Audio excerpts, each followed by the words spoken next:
Hello, everyone, and welcome to this Tuesday talk. I'm interviewing my friend Rod this afternoon. But before we get started, wanted to cover a couple of housekeeping items for our live listeners.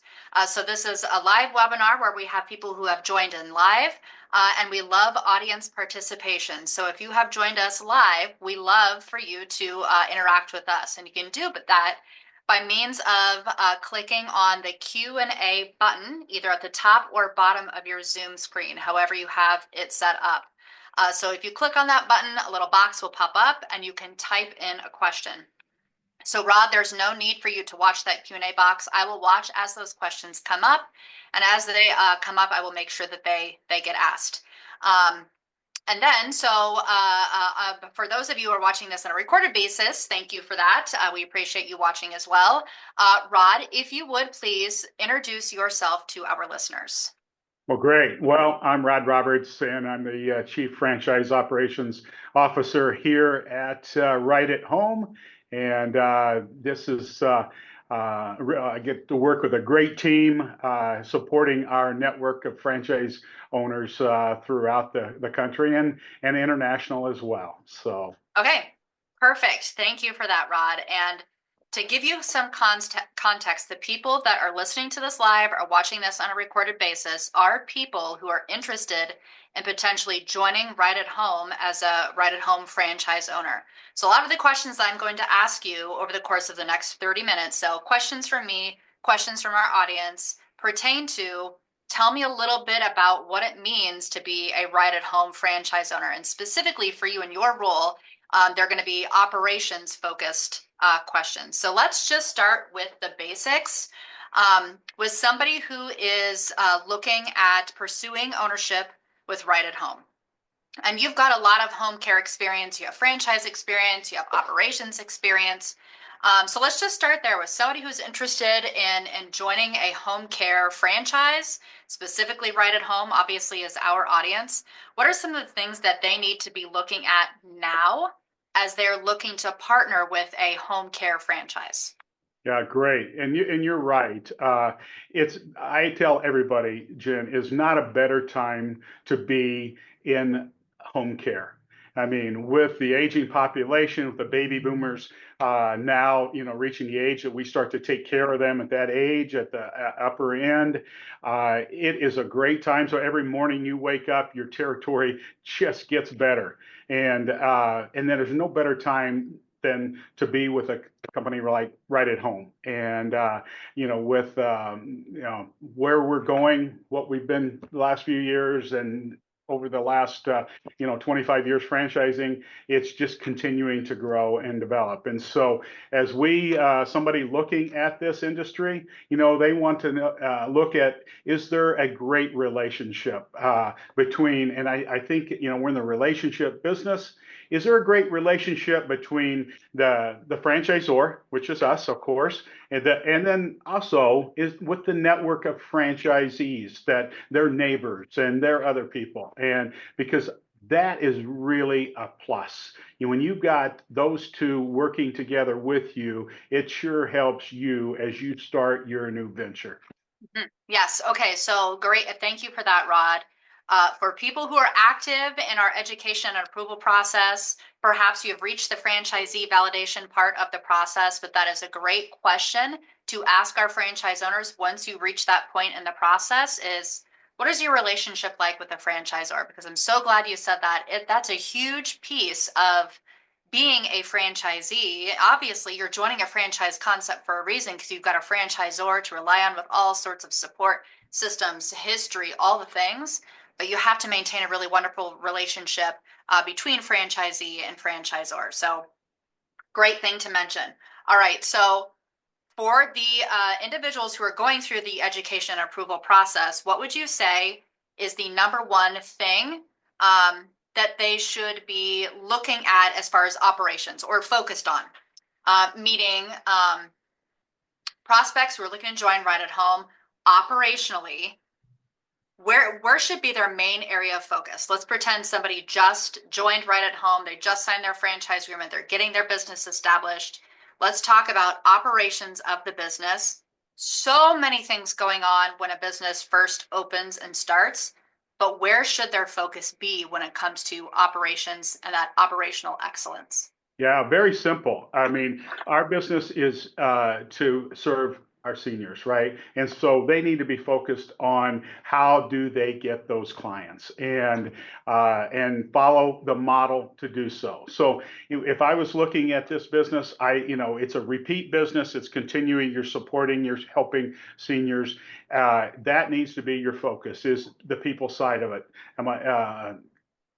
Can I get out there? Can I get those clients? And then can I get those caregivers and get those trained? And so really it's a caregiver client situation. And we want to focus and have you follow the model to be able to make sure that that is your focus. Go out there and be aggressive and get that going. And why? It's just gets your business up and going sooner than later, so that you're not just sitting and waiting for the phone to ring. You're proactively going out. And that's the coaching, that's the model, that's that our RightStart program that's going to help you get to that point. Okay, so help our listeners visualize, how do they track that? How do they measure that? Who do they work with? There's over 100 people that work here at corporate headquarters. So, me as a franchise owner, how do I know what my business is doing? Is there a specific person that I'm working with? Are there specific metrics that I watch? How does that work in a franchisee franchisor relationship? Great question. And when I started my franchise, the same thing. I had no experience, right, in home care. And so when I look at it this way, and as we've set up our support, I call it the Right Start program, and we have individuals that handhold and walk you through that first 6 months of being an owner and following the model, following the checklist, having those regular calls. And so they're doing that coaching, Jen, that helps and make sure you're keeping on track. Because the model is just what the network of owners have built over the years. And so when you compare that to and say, hey, you need to have these many impressions of being out in the community, have this many calls that you should expect in the phone to ring if you're following this. These are the individuals that's going to help you, guide you and keep you on that track and that path to grow your business. And the same thing with the caregiver side. When they have the model that says, okay, to make it easy, this is how you recruit your people, this is how you train your people, and then how you retain your people. And then of course you get that piece going. That Right Start team is going to help coach you through different milestones to get you for the first 6 months. And then once you get to that point, then you've got a regional manager that is working with you and guiding you, because they're coaching the other franchise owners in the area as well. So then they're putting into that. So you've got that guidance that just starts out initial, and then it continues as you grow, and with hitting the different milestones and coaching to that. Awesome. Okay, thank you. Question came in while you were answering that one. I'll read it to you. It says, in your experience, is finding clients more of a challenge right now or finding care staff? Great question. And, I think that if you're in a business long enough, you'll see ebb and flows of both, up and down of getting, in the past, and especially during our pandemic years, it was harder getting caregivers. Today, it will continue to be out there, but it's not near, the problem. The clients, I think our business is such that the need continues to grow, so the client base is there. I think your biggest focus right now is getting the right people to care for them. And I think that will continue to be, even though it's gotten a lot better in the last few years after COVID. It's still, our mindset is, that's our product, that's our supply. We want to continue to get and recruit and retain those people. And Yes. at the same time, you got to do it. It's the chicken and the egg, which comes first, and they come Yeah. at the same time. But you've got to also, keep selling your service. You've got to be out there talking and making connections so that educating people on what care is and care can be at home where our clients want to be. Yes. There's a need for both. I mean, you can have one without the other. So, Yep, exactly. yep. Yep. Okay. Another question came in, Rod. I'll read it to you. It says, are you noticing that new owners are experiencing similar challenges or learning curves across the board, or does it vary based on market or geographical location?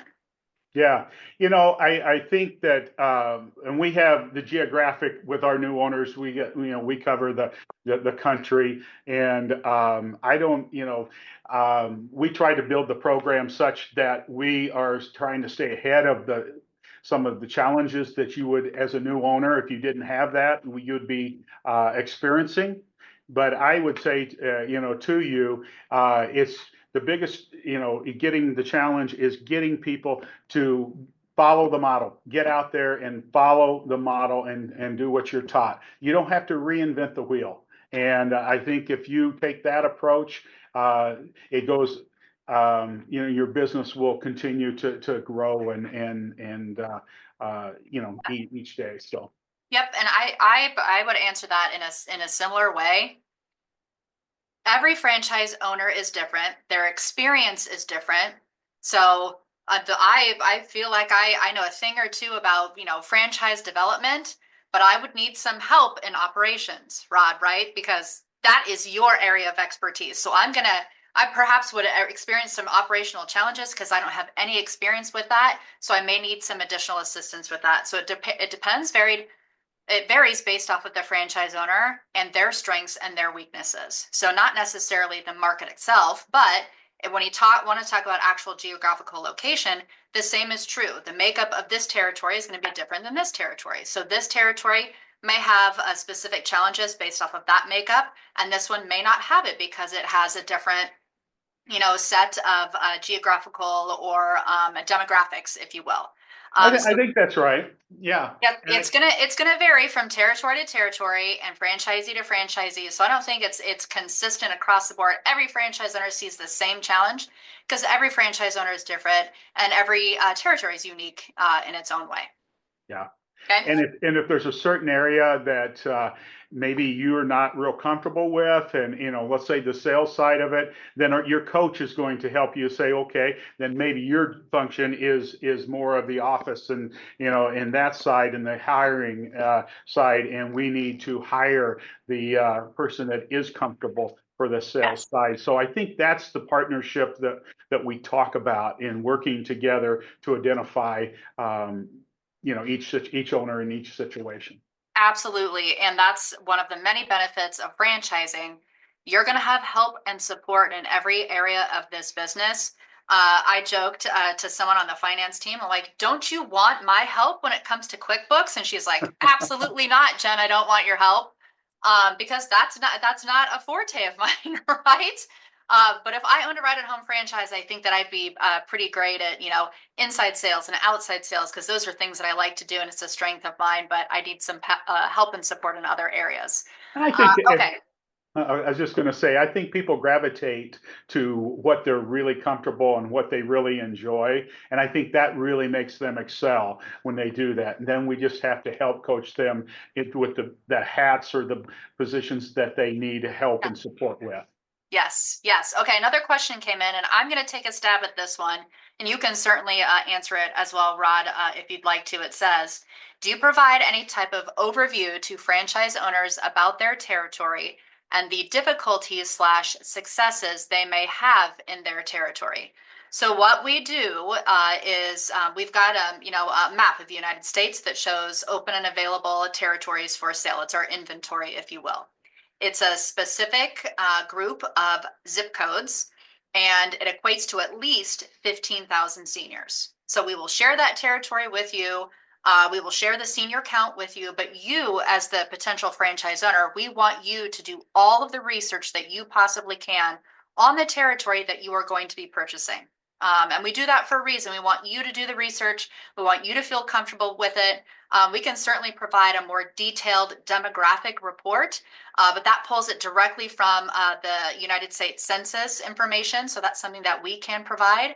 But we really do want you to do the research because you are the one that's going to be owning the territory and the business, and we want you to be comfortable with the makeup of the territory. In addition to that, you identifying potential referral sources, hospitals, households, all of those things. We'll certainly help you with that once you become a franchise owner as to where do you start to get out there into your community to hit up some of those referral sources, as well as some like national partnerships that we have to help you get your business established in your respective territory. But to answer that, we really work in partnership with you on identifying all of the details of your territory, and getting you comfortable with the makeup of your territory. Do you want to add on to that, Rod? No, I think that's right on. And Jen, I know in my situation, I moved 1,000 miles from where I live to open my franchise. So it wasn't in my backyard, but I had to feel comfortable with my territory because I say, you've got to own your community. You've got to be out there. It's like running for mayor. You've got to be shaking Yeah. hands, kissing babies. You've got to be seen and known. And so it's what you put into it. And I'd agree with you with Okay. your answer. Awesome. Okay, so one thing that I for sure wanted to bring up with you because you have a lot of involvement in performance groups. Performance groups is something that I have spoken about with other people that I've interviewed before, but specifically for you, you're very involved in performance groups. Would you mind just explaining what a performance group is to our audience, for those that may not know exactly what it is? Great. Performance, yes. Performance groups to me are the lifeblood of being in business and really what they are. It's a group of about 10 of your peers, 10 of your other franchise owners, kind of your board, and you meet twice a year in person and twice a year on a Zoom call. And you really have the chance to open your business and share in a confidential manner with this group of owners to share your business, share your numbers, share what you're doing, share your organizational structure, all the things that make up the business. And it's designed for two things. It's the financial side of the business. It's grow the top line and then the bottom line too. And so a performance group, as you go, you have, like I said, you present to each other, you work with each other,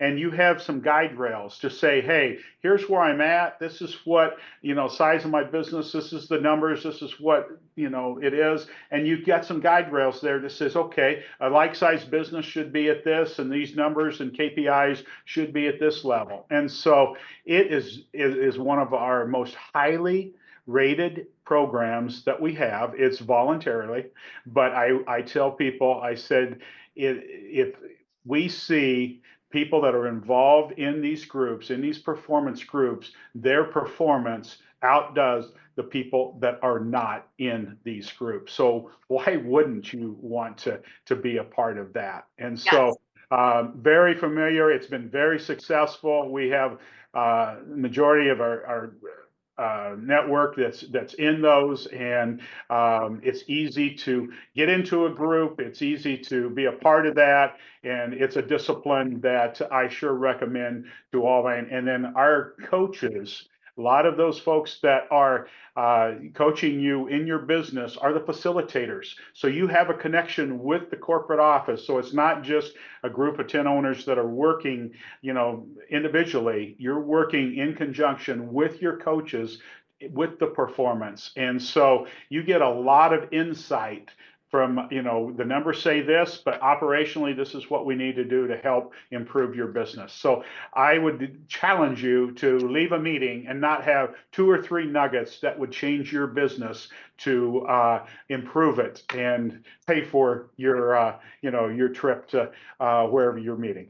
Yes. Okay. So I know that we do ask, once you've signed a franchise agreement, you're a brand new franchise owner, we do want your business to be open and operating for at least a year before you apply to join a performance group. Is that correct?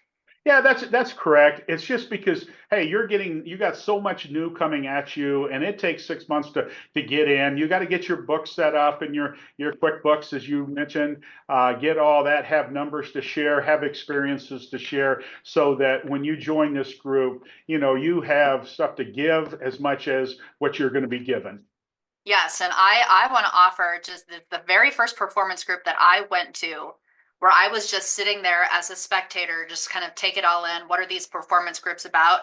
I was just amazed at the level of detail and sharing. So everybody there signs a confidentiality agreement, and they show up. These are my books from the last quarter.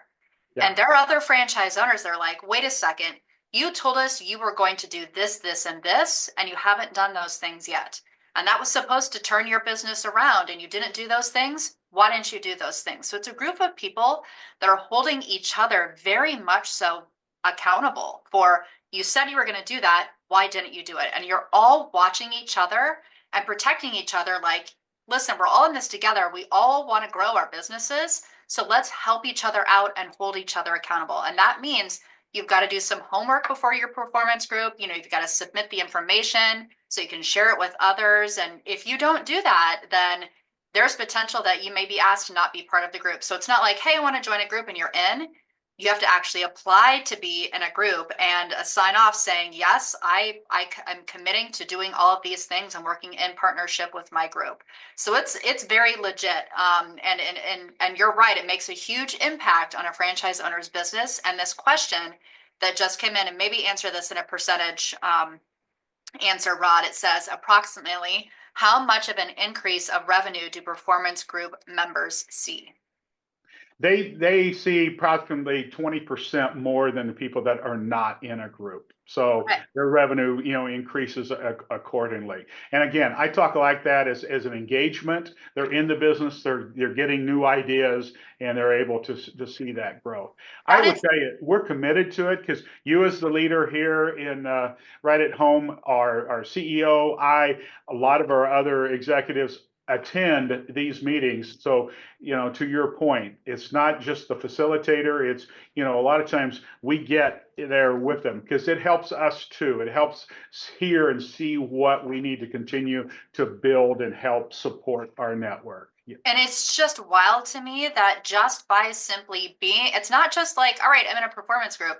You're in a performance group and you're working hard to grow your business because you're going to have to report on that to your fellow performance group members, next quarter. So you don't want to let them down. So you really do work hard to work together to each grow your individual businesses. And it's just wild to me, like people who are in a performance group and people who aren't in a performance group, the difference that you see in their operations just by simple collaboration with other franchise owners. I was so impressed the first performance group I went to, and I highly recommend them, and I know you do as well.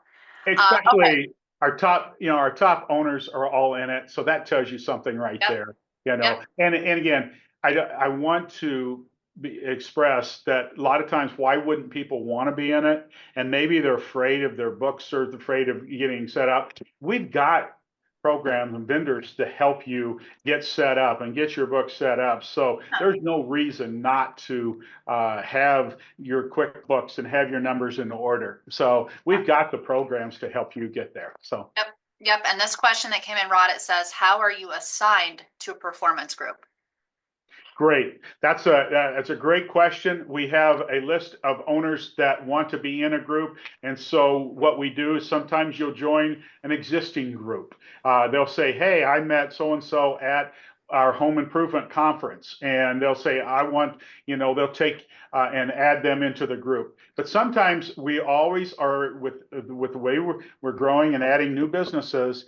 We start new groups and we try and put people together that we believe will work well together, maybe where they're at in the business, so that you kind of starting with owners that are just have been in a year, 2, 3 years versus 20 years or something. So we try and match people together in a group. Sometimes that works great. Sometimes it's like, hey, this person has a lot of great experience. We want them in our group, and they come into those groups. So we'll accommodate accordingly.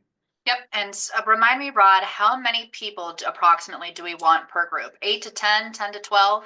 We have about 10 businesses, Jen. I mean, Okay. we don't want, I mean, I didn't say we don't really want more than 10 to 11, 12, this and Yeah. that, because we want that with the time frame of it is we want everybody to have plenty of time for discussion and be able to talk about their business. I don't want to ever feel rushed and Yes. likely, so I don't want too few so that it's you just got the same 4 or 5 people. So Yep. we say 8 to 10 to 12, 11, 12 is kind of the ideal. Yep, yep, and those more established groups that have been together for a long time, perhaps they have one owner that sells their business, so then there's an opening in that group, and then they would generally look at that waiting list, and then decide who they choose to have join that meeting. So it's a big deal, and really something for our listeners here that can really kind of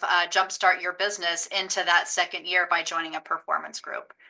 So certainly, if you become a right-at-home franchise owner, work with your business performance coach on when that looks like the best time for you to join a performance group once you've been in business for a little over a year.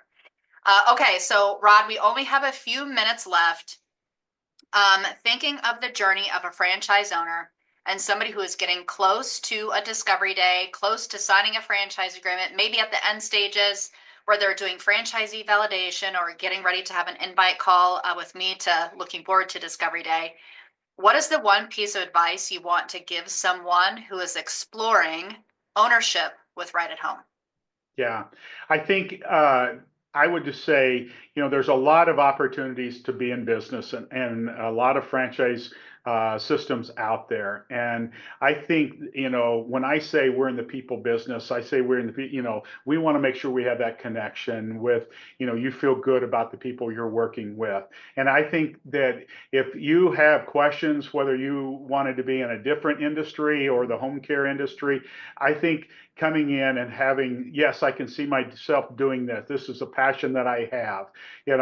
I don't, yes, it's a great business. You have a lot of opportunity, but do it for the right reason and do it that, we have so many people that come to us and I talk with and that first day of training that, hey, I just was doing this for 10 years and I'm tired of it.